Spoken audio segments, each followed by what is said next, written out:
So an FE4 remake was not announced during Thursday's Direct.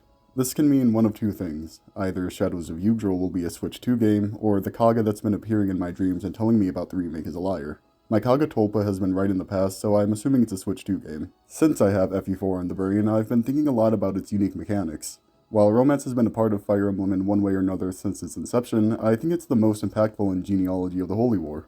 Here, the characters in the first half of the game are the parents of the cast in the second half, and you get to choose who's paired with whom. You have near complete freedom in pairings, resulting in a lot of input over the context of Generation 2's cast. I believe, though, that one pairing stands above the rest, not only for the resonance between the two characters themselves, but for how the pairing influences the themes of their children. This pairing is Azel and Tailtiu. We're first introduced to Azel in FE4's prologue, Birth of a Holy Knight. He's a mage from Granvale's House Veltomer, and he joins alongside his best friend, Lex of Dozel. Azel rushed to aid Sigurd when Verdane invaded because the ongoing campaign in Isaac meant they were short on troops, though Lex teases him and says he's only here to save Verdane. Based on his interactions with Lex, Azel comes across as a bit awkward but ultimately steadfast in his decision to help Sigurd. I really like how he does enough damage to one-round the enemies in this map. Based on his design and personality, he seems like a timid and meek kid, but his combat abilities show that he's actually a capable mage. We find out that Azel had gone against the instructions of his older brother Arvis in order to help out. He even admits to being scared of him and feeling insignificant in comparison. This establishes two of the main plot points of Azel's character arc, him going against what his family would want him to do and his insecurity. Arvis makes an appearance in this chapter, and already we can see just how different the two are. While Azel was amazed by Sigurd, Arvis looks down on him for struggling against barbarians. He had caught wind of Azel leaving to fight off Verdane, but chose to let him stay in Sigurd's company. We see a softer side to Arvis here, with him hoping that Azel will stay safe and learn from this experience. In Chapter 3, we're introduced to Tailtiu. She makes a strong first impression. Father Claude of House Edda was on a pilgrimage to the Tower of Bragi to try to find answers for Yggdrasil's current political conflict, and the mage Tailtiu of House Frege was assigned as his bodyguard. Tailtiu's playful and irreverent demeanor is a breath of fresh air amid the heavy conversation between Claude and Sigurd. She seems disconnected from her father's political scheming, and is on this mission more so out of affection for Claude rather than any sense of duty. She doesn't really care about how important all this holy stuff is, she is just along for the ride. She even jokes that the Valkyria staff is just a cane, much to Claude's dismay. To give her some credit, based on the villages in FE5, this seems to be a pretty common use for slaves in Yggdrasil. Claude almost goes into a Shozokaga lore dump before Tailtiu yawns in his face, real woman of the people there. Despite her childish attitude, she does hold up her end of the bargain and defends Claude from pirates. I like to think that this is a spin on the Julian and Lena scenario. You know, a morally questionable character helps out a member of the cloth. She's not a thief like Julian and Du, but her carefree attitude and disregard for the pomp of nobility paints her as an outsider in this world. In Chapter 4, Tailtiu confides in Azel over people treating her differently due to House Frege being one of their enemies. This moment highlights the deep connection between them.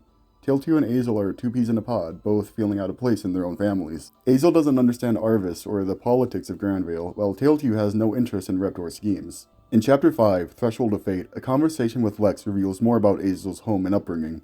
We had learned in Chapter 2 that Duke Victor of House Veltomer was a violent drunkard and that Azel was his bastard child. Victor took his own life soon after Sigyn left him, and this happened so early after Azel's birth that he has no memories of his father. We also learned that part of what pushed Azel to flee Veltomer was Arvis having sudden changes in personality, hinting at his true nature. All of this imparts the idea that Azel didn't belong in House Veltomer. While he has Fjalar's holy blood running through him, he and Arvis couldn't be more different. Azel is kind, personable, and brave, while Arvis's antics show him to be cold and manipulative. Another thing I really like about Azel is him, Tailtiu, and Lex all being friends. This directly contrasts Arvis, Reptor, and Langebolt all being at each other's throats. The friendship between these three serves as a microcosm of what Yggdrasil could be, where bonds between individuals transcend the divisive politics of noble houses. This starkly contrasts the bitter rivalries of Arvis, Reptor, and Langebolt, whose allegiances are forged out of convenience and ambition rather than genuine connection. The idea that Azel doesn't really belong is even reinforced in his class. Specialized mages exist in genealogy, such as Wind and Thunder mages, but Azel is just a simple mage, not specializing in fire magic despite his lineage. While he has a high rank in fire magic, he's not a fire mage like we would expect from House Veltomer.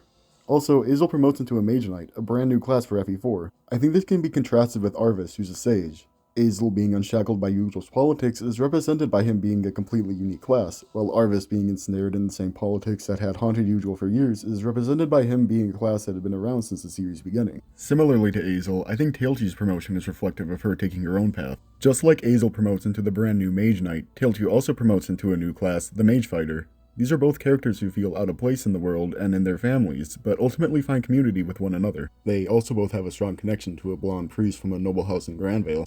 If you follow through on this pairing, you'll get a lover's conversation for them in Chapter 5. Here, Azel urges Tailtiu to escape to Silas, fearing for her safety as well as their children's. I think it's really interesting when Azel remarks that he couldn't forgive someone who killed their own father. If you made it this far into the video, you've probably played FE4, but in case you haven't, massive spoiler alert. Echoes of Yggdrasil is probably going to be announced in like a week or two, so just click away now. Anyway, this further shows how different Azel and Arvis are. Azel can't stand the idea of someone killing their own family regardless of context, but Arvis was willing to kill him and the rest of Sigurd's army. I think Azel's behavior here also shows some character growth for him. He went from being a bit of a pushover in his interactions earlier in the game to now where he practically orders Tailtiu to leave. Azel has come into his own and gained confidence. Tailtiu has also grown, as she clearly takes things much more seriously now.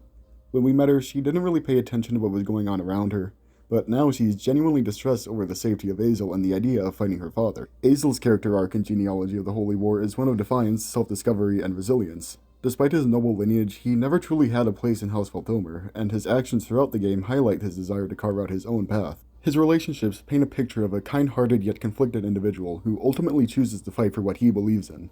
Even his class progression reflects his journey, as he breaks away from tradition and becomes something entirely unique. Azel may not be the most prominent figure in Yggdrasil's history, but his story serves as a compelling contrast to the power struggles that define the game's larger narrative. In the end, he is a testament to the idea that true strength comes not from bloodline or status, but from courage.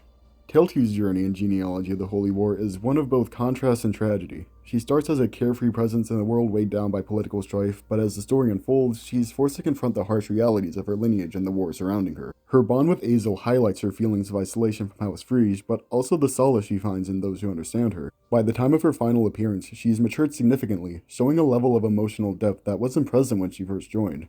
Her story is one of fleeting happiness, making her ultimate fate all the more heartbreaking. In the end, Tailtiu is a character who is never really free, caught in the cruel machinations of Yggdrasil's noble houses. I think these two make for a good pairing because it feels like a natural resolution to their character arcs. Both are individuals who feel out of place in their own families, yearning for something more than the rigid expectations placed upon them.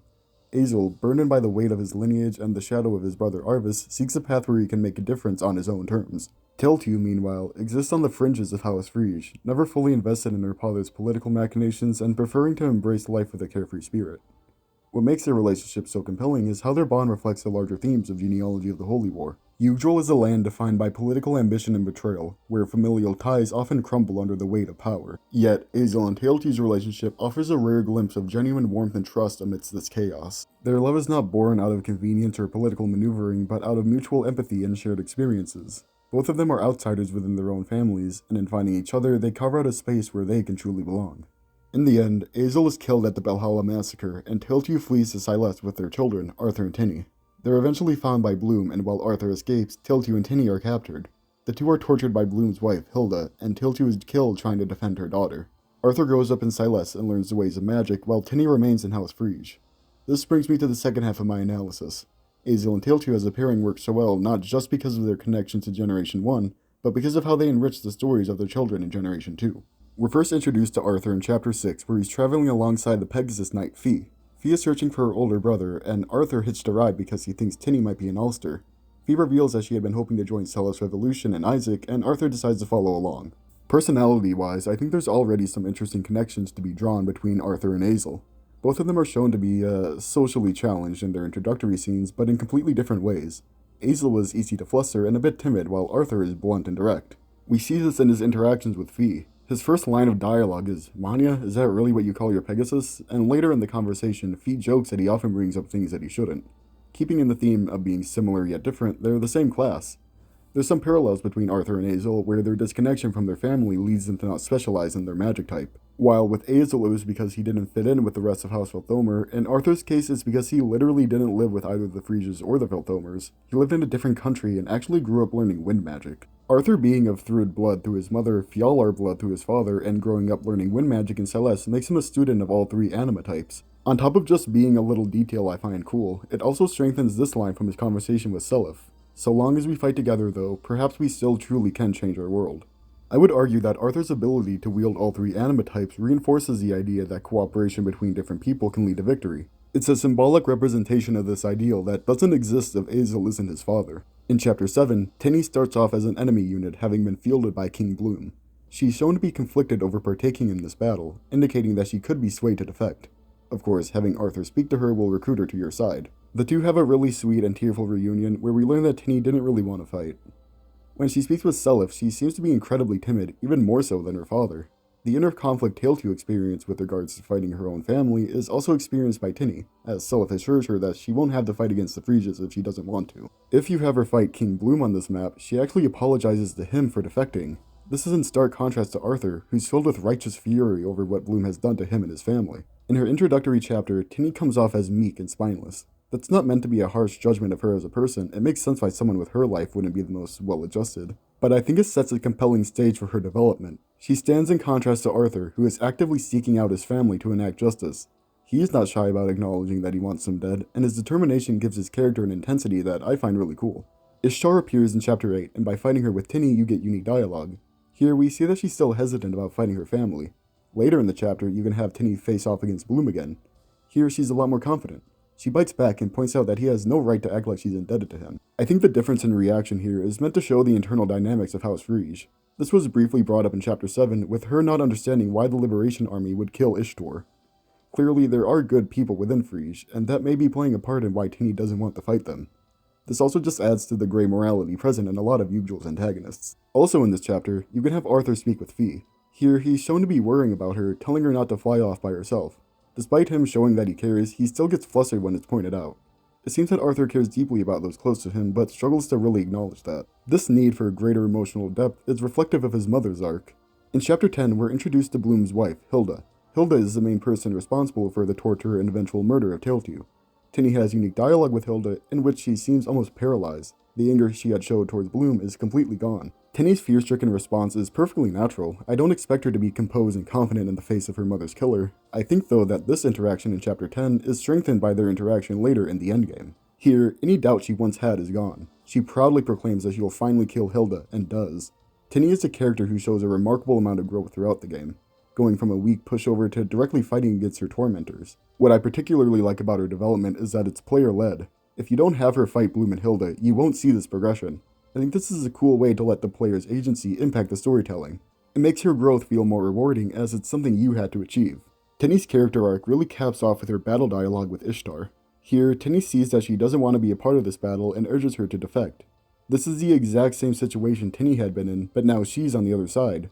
Ishtar's refusal to join you shows that, despite her lacking major holy blood, Tinny is actually the stronger one between them. This is a perfect way to show her growth, and while some people would dislike that it's completely missable, I think this makes it feel more special. I had a role in her character. She wouldn't have grown like this had it not been for my actions. Tinny is a combination of Azel's and Tailtiu's arcs. She learns to become more confident in herself like Azel had, and continues Tailtiu's arc of learning to stand up against her family. This thematic resonance isn't as strong if her father is, I don't know, Nisha?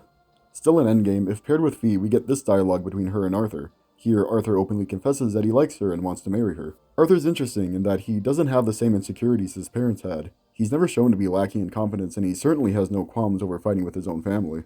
Even Arvis likely felt some turmoil about killing Azel. It's a real stark contrast to go from Azel hating the idea of killing even one family member to Arthur being able to kill 6 of them. I do think he takes after his mother a bit though, with his arc seeing him become more sincere and comfortable admitting to Fie how much she matters to him. I really like how he stands out from the rest of his family. Azel, Tailtiu, and Tinny all grew up entrenched in Granvale nobility while Arthur was off doing God knows what in the snowbanks of Celeste. It makes sense that the one with a wildly different upbringing would be the one with the most distinct personality. It's possible that the game is trying to say something about the conditions of nobility traumatizing those who grew up with it. This contrast isn't as pronounced if his father isn't Azel.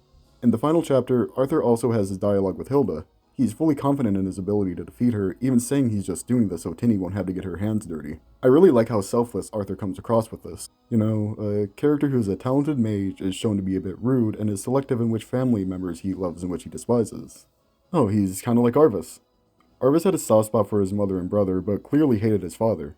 Arthur loves his mother and sister, but clearly couldn't care less for the rest of House Frege or Velthomer. This could connect to why he doesn't experience similar arcs as his parents the way Tinny did. Maybe Arvis would serve as a better foil. While Arvis constantly worked in the shadows and lied to just about everyone around him, Arthur learns to be more open with his emotions through his interactions with Fie. Granted, Arthur was never in a position to make mistakes nearly as massive as Arvis had, but I still think there's a contrast to be made with their characters. Also, Arthur? Another reason that Azel and Tailtiu are the best pairing in the series is in part because it strengthens the second best pairing in the series, Tinny and Seliph. Hilda desperately wants her daughter, Ishtar, to marry Julius for the benefit of House Frege. Hilda stands to gain a lot from this because she's actually involved in both families, being originally from House Velthomer but marrying into Frege. This union, born of greed, is miserable for Ishtar. She clearly feels uncomfortable around Julius and is shown to conspire against him, working with Arvis to release captured children. Ishtar's fate in the final chapter seems to be a death mark, with her not wanting to risk living in a world where Julius wins and she's forced to become his wife. In contrast, Tinny's relationship with Seliph is loving, and we see how much they care for each other. In the final chapter, Tinny references what had happened to Deirdre, and the two promise to never leave each other's sides. We see just how far Tinny's confidence has come, with her insisting that she join Seliph in the fight. Seliph placing his trust in Tinny and letting her fight alongside him is a subversion of Sigurd's tale. He had ordered Deirdre to stay in the castle rather than accompany him, something that would lead to her capture. This contrast highlights how Seliph and Tinny's relationship thrives on mutual trust and respect, allowing Tinny to make her own choices and stand by Seliph's side. Unlike Sigurd and Deirdre's tragic tale, where separation led to sorrow, Seliph and Tinny's partnership reflects a healthier, more equitable bond. Their story not only redeems the past, but also paves the way for the future where both parties are empowered, demonstrating how trust and understanding can change the course of fate. Tinny getting with Seliph is kind of karmic justice for Hilda. Despite lacking major holy blood and for all intents and purposes being weaker than Ishtar, Tinny ends up being the one married to Granvale's king. In the end, Arthur takes over for House Velthomer. This is how we learn that Velthomer's crest is the Fire Emblem. In the Arcanea games, the Fire Emblem had a curse associated with it called Artemis' Curse. This doomed whoever gave away the Fire Emblem to experience unrequited love. In Yggdrasil, I think a similar concept can be applied to Arvis' story. Arvis knew he would have to work with Manfoy to accomplish his vision of a new Yggdrasil, and in doing so he sealed his own fate. Nina similarly had to give the Fire Emblem to Marth, even though it meant she would never be able to be with Camus. They both have to do with tragedy spawning from characters doing what, in their minds, was something that had to be done. In her ending, we see that Tinny has stepped up to restore House Frege. Now, her and Seliph not actually staying together does kind of poke a hole in my spiel about them being the best pairing, but I suppose I'll have to make some compromises. When considering all the possible pairings in Fire Emblem, Azel and Tailtiu rise above the rest because of how deeply their relationship resonates with the game's core themes. Their connection, built on understanding and defiance, is reflected not only in their own stories, but in the lives of their children. Arthur and Tinny's growth is a testament to the strength that comes from following your convictions and fighting against injustice. These are 4 characters who all fight against a world that seeks to use them as pawns. This pairing is about more than just stats and skills. It's about telling a story that perfectly complements the tragedy and hope that defines genealogy of the Holy War. Oh yeah, and Tinny's red ribbons match Azel's red hair. Checkmate, Horse City boy, she doesn't have green ribbons now, does she?